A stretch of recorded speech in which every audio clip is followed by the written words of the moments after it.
Hello दोस्तों, फिनटेक्मो में आप सभी दर्शकों का स्वागत है।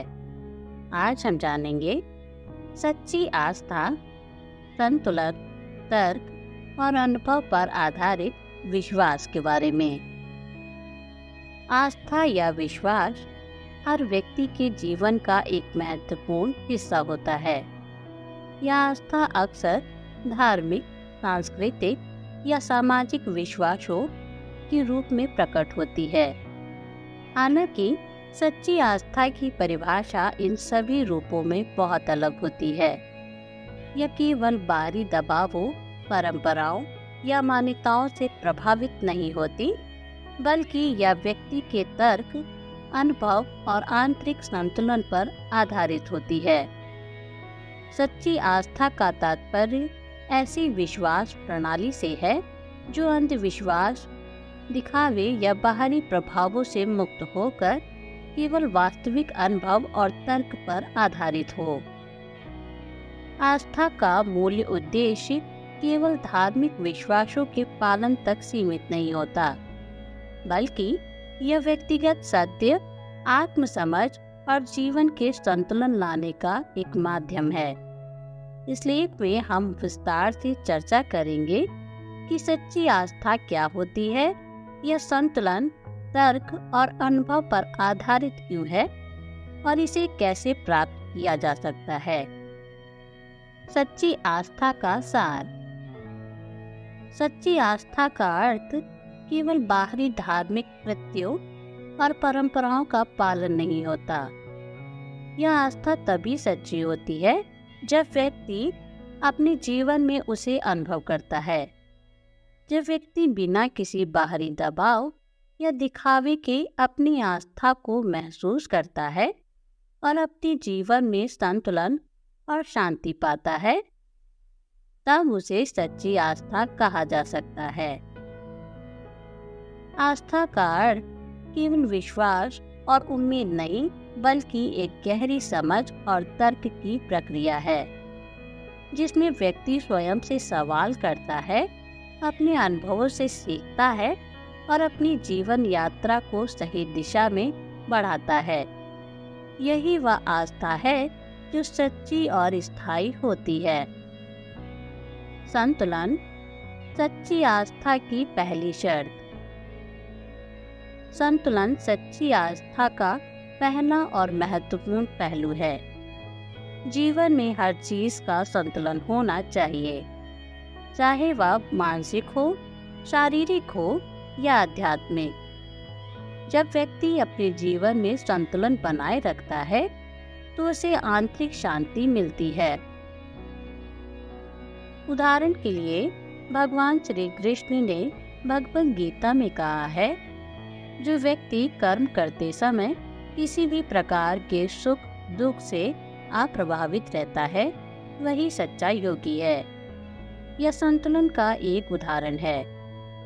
आस्था का सही रूप तब प्रकट होता है जब व्यक्ति अपनी आस्था को संतुलन के साथ जीता है। इसका मतलब यह है कि व्यक्ति न तो अधिक उत्तेजित होता है, न ही अधिक उदास। वह अपने जीवन में हर परिस्थितियों को समान रूप से स्वीकार करता है और संतुलित रहता है। तर्क, आस्था का दूसरा आधार। आस्था को केवल अंधविश्वास के रूप में नहीं देखना चाहिए। सच्ची आस्था तर्क पर आधारित होती है। व्यक्ति को अपनी आस्था को समझने के लिए तर्क की आवश्यकता होती है, ताकि वह इसे महसूस कर सके और समझ सके कि यह किस कारण से सही है। तर्कशील आस्था उस विश्वास को निरंतर पोषित करती है जिसे व्यक्ति आत्मसात करता है।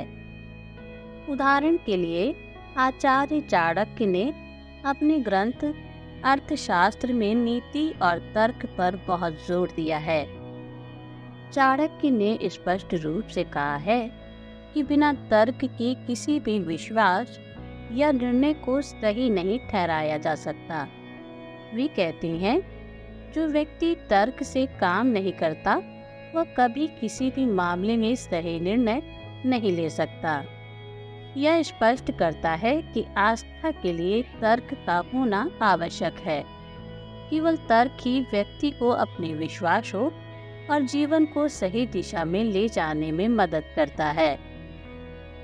अनुभव सच्ची आस्था का तीसरा आधार।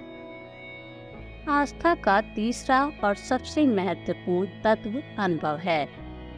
आस्था तब तक पूर्ण नहीं हो सकती जब तक व्यक्ति उसे स्वयं अनुभव ना करे। यह अनुभव हर व्यक्ति का व्यक्तिगत होता है और किसी से भी साझा नहीं किया जा सकता। भगवान श्री कृष्ण ने गीता में भी यह बताया है कि हर व्यक्ति का अनुभव व्यक्तिगत होता है और वह उसी अनुभव के आधार पर आस्था को समझता है। भगवद गीता में श्री कृष्ण कहते हैं, जो मुझ में विश्वास करता है वही मेरी उपासना करता है और उसका अनुभव उसे प्राप्त होता है। यहाँ पर श्री कृष्ण यह स्पष्ट करते हैं कि सच्ची आस्था तब होती है जब व्यक्ति ने स्वयं अनुभव किया हो।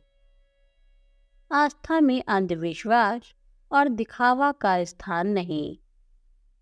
सच्ची आस्था कभी भी अंधविश्वास और दिखावे पर आधारित नहीं होती।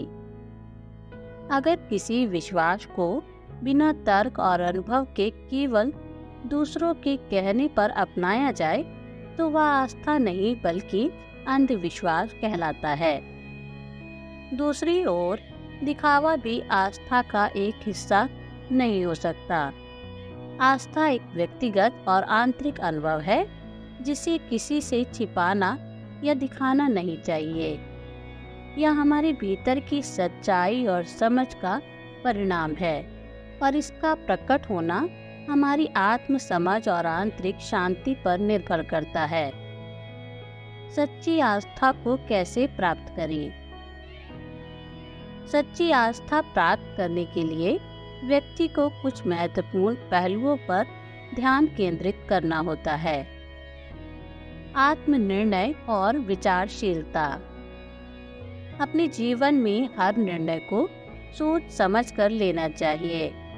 हमें अपनी आस्था को लेकर आत्मनिर्णय करना चाहिए, न कि समाज या दूसरों के दबाव में आकर।